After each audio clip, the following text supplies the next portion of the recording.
the population at large. And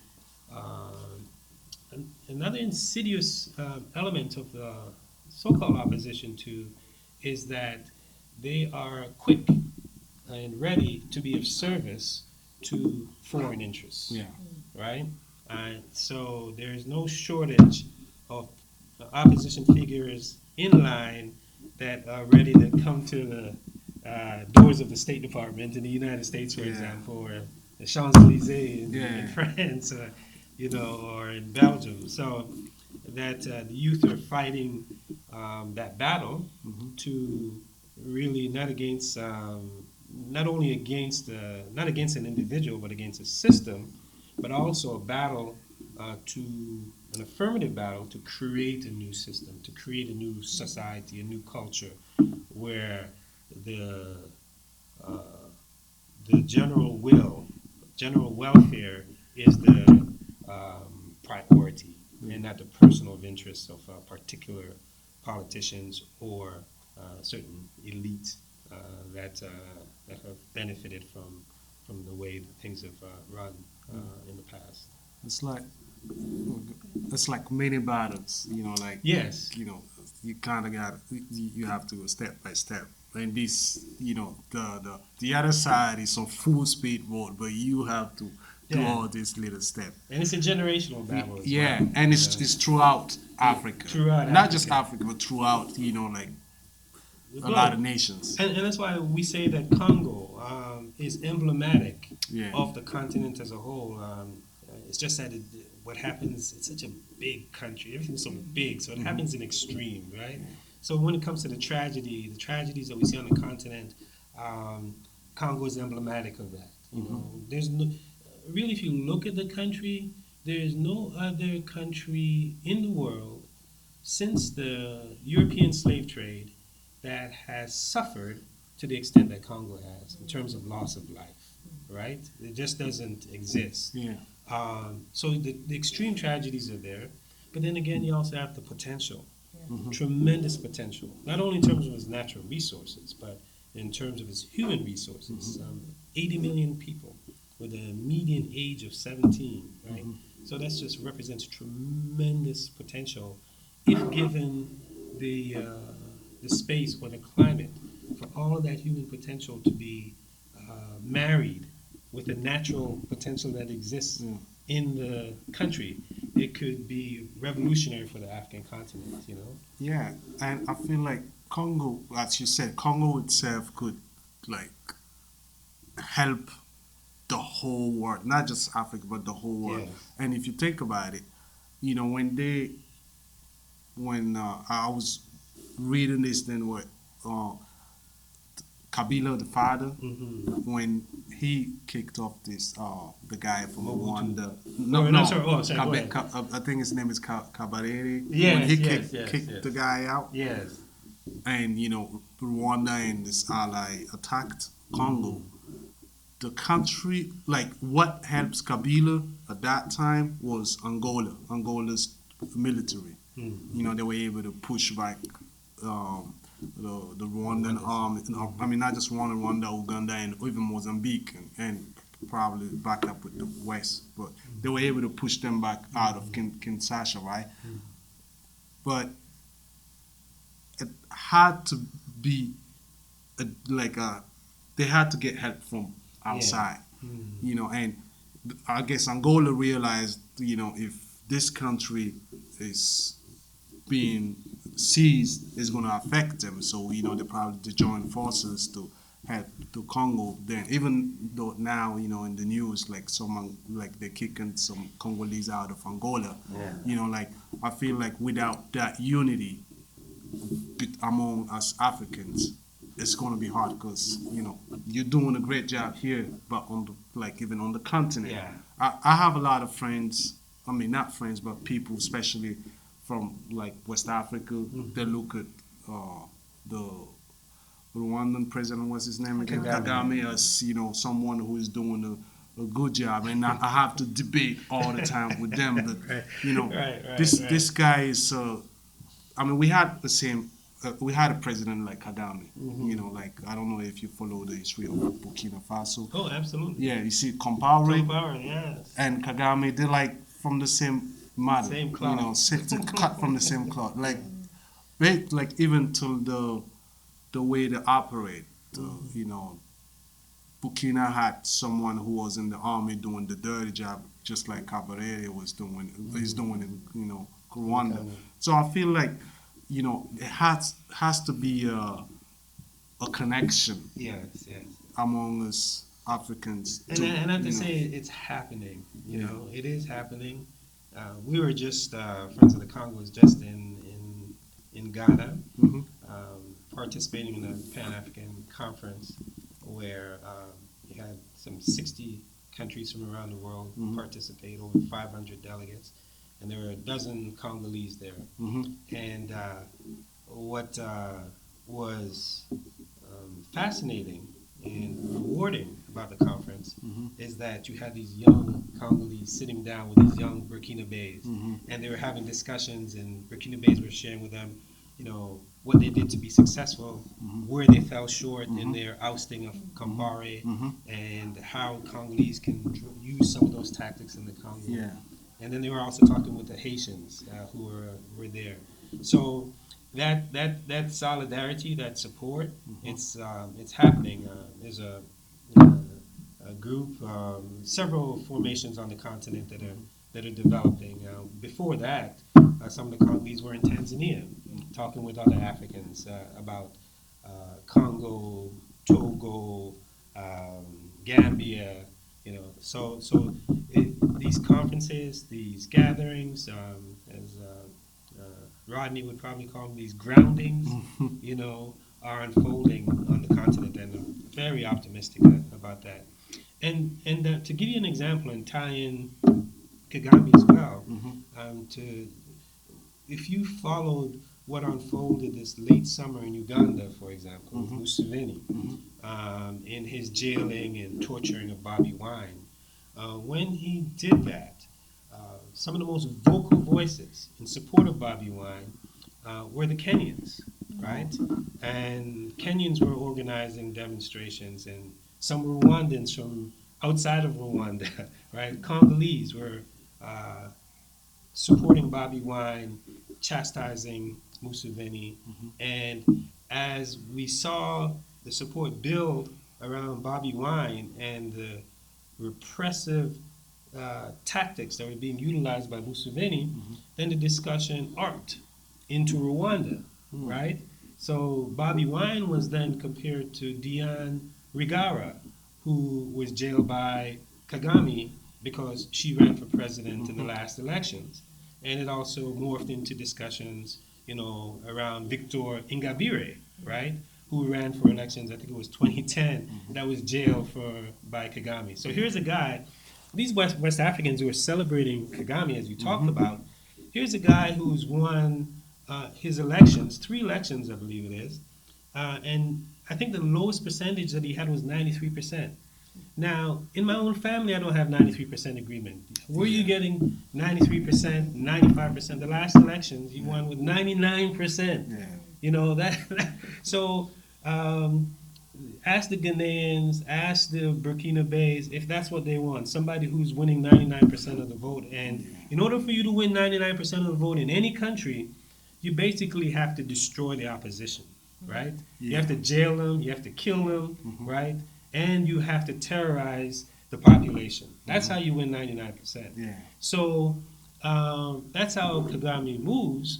And for all his bluster about independence and we as Africans ought to do things ourselves, that's fine in terms of rhetoric. But if you look at Thomas Sankara, that's what he said, and that's what he did with his people. Kagame, almost half of his budget comes from the West. If you look at how he moves, right, he is aligned with some of the most, he's aligned with the 1%. He's aligned with Tony Blair. He's aligned with Bill Clinton. He's aligned with Sheldon Adelson. Sheldon Adelson is a Jewish billionaire in the United States that supports Donald Trump. that supports Newt Gingrich. These are the folks that he's aligned with. When you see him engaged, he's at the World Economic Forum in Davos, right? He's not at the World Social Forum somewhere else in the global south. So these folks who are holding up Kagame as a model, they really need to take a deeper look into what how he's arrived where he is with the full backing of the West, military support from the United States, training from the United States, intelligence, equipment, financing, the whole bit. So, and he's fully ensconced in a neo-colonial or neoliberal undertaking. He's really one of the preeminent agents of neocolonialism on the African continent. So he doesn't represent the future of Africa. In fact, he represents a dying breed. Once these young people in Kenya, the Bobby Wines in Uganda, these young people are the ones who represent the future of the African continent. Kagame's got so much blood on his hands that for people to hold him up as a model means that they've become victims and susceptible to the propaganda campaign that he runs and that is backed by his Western advised marketing consultants. Do you mind talking a little bit about the role that Rwanda and Uganda have played in perpetuating the atrocities in the Congo, just for people who don't know the context as well? Sure. From the 96 to 2007 time frame that I shared with you, during that time where an estimated 6 million people lost their lives as a result of really a war of aggression. In 96, Rwanda and Uganda invaded the Congo, where they said they were going after those who committed the genocide in Rwanda. And they were, but that wasn't the only design, as you pointed out. When they went after those folks in the Congo who participated in the genocide, they went all the way and they overthrew Mobutu, right, in May of 1997. So if that was their intention, just to go after those who participated in the genocide, then they would have left Congo to the Congolese, right? But as you rightly stated, what they did was installed their own leadership in the Congo. James Kabarebe was the chief of military in the Congo when the Rwandans and Ugandans installed Laurent Kabila, because Kabila didn't have a military of his own. So Kabila it got to a point where he's trying to shake himself loose of the Rwandans and Ugandans, and that's when he sent the Rwandans packing in August of 1998. And so why did he do that? And the response was swift. Rwanda and Uganda invaded again in 1998. Fortunately for Kabila, he had joined the Southern African Development Community. So he then reached out to Namibia and Zimbabwe and Angola to come to his support, because he had no military still.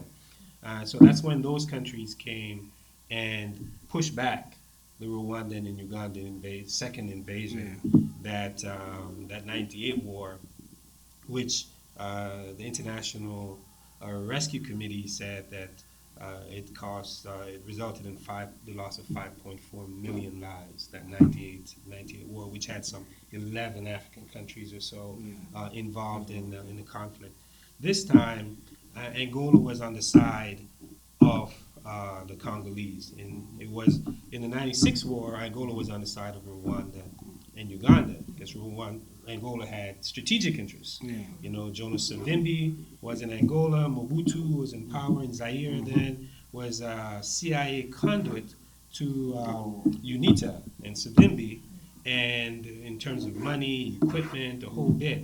So Angola wanted to cut that umbilical cord. So once they cut it and got rid of Mobutu, they're like, okay, let's leave Congo pretty much to the Congolese. But then the Rwandans and Ugandans they said, no, we want the gold, we want the timber, we want the coltan, we want to control the Congo remotely and benefit from its riches. That's what produced the current situation when the SADC nations, Southern African Development Community nations, drove back Rwanda and Uganda.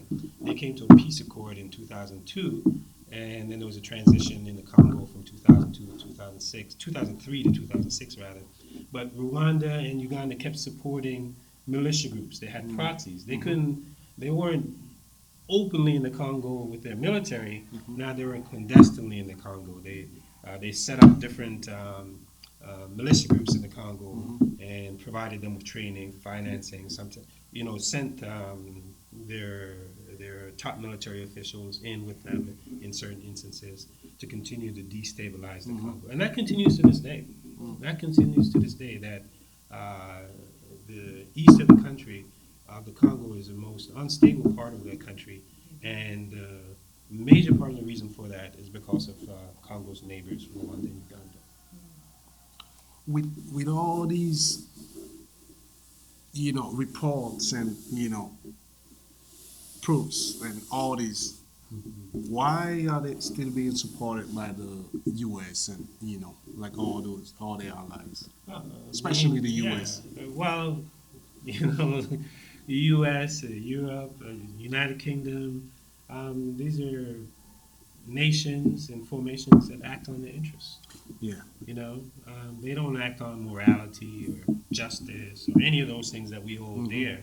They act on interest, and if it's in their interest to have Kagame and Museveni remain in power in Uganda and Rwanda, and basically control the region or have strong influence over the region, they can do that. It was in their interest to Congolese in 1960.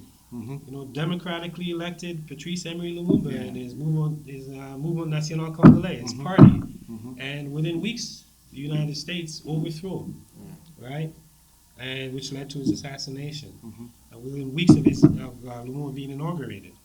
And not only did they overthrow Lumumba, right, but they installed Mobutu, right, the dictator, for over 3 decades, right?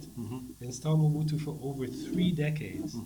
And when they were ready to get rid of Mobutu, they got rid of him. They backed the invasion of the Congo by Rwanda and Uganda. So yeah, they act in their interest. And if it's in their interest to have Mobutu in power for 3 decades, they have him in there. And if in their interest to get rid of him and have Rwanda and Uganda basically be the proxies that control what's happening in Central Africa, the heart of the continent, then they do that. So it's for us to cut through that narrative that they try to sell to people that they're supporting Africa and supporting it. I don't know of a freedom liberation movement on the African continent that was supported by the West. I think the marker for us, for people of African ancestry, for Africans on the continent, to really understand what the standard is for them, right? Everybody supports Nelson Mandela, right, as a hero of the African continent, right? A freedom fighter, right? Fighting for justice and peace, right? Do you know that man was on the U.S. terrorist list until 2008? For the United States, Nelson Mandela was a terrorist. And even to this day, members of the ANC is on the terrorist list for the United States. So if that's the marker for people to understand where their interests are, right? If you're going to put somebody like Mandela on the terrorist list, then it clearly demonstrates that you're not interested in peace for Africans. You're not interested in freedom for Africans. You're not interested in liberation for Africans. You're not interested in principles of justice, right? And the principles of self-determination, right? That's the litmus test. It should be anyways for Africans when it comes to judging where the U.S. and Western powers are when it comes to the freedom and liberation for Africans. I think it's actually a really good segue into talking a little bit about what can Africans on the continent or living in a diaspora do to support, a better future for the Congo and for the continent as a whole. And I guess I'm thinking about it at different scales, like both in terms of how do we support the organizing that is happening on the ground, but also how do we build the kind of infrastructures and institutions, perhaps not build them, but how do we hold those institutions like the African Union accountable, in a way that isn't sort of filtered through the interests of the U.S. and Europe? Yeah. I think there's several things. I think one, the amplifying of the stories coming out of the Congo is really important, and the telling of critical stories. Because when it comes to the Congo, people tend to get despondent and discouraged. They're exposed to the pornography of violence.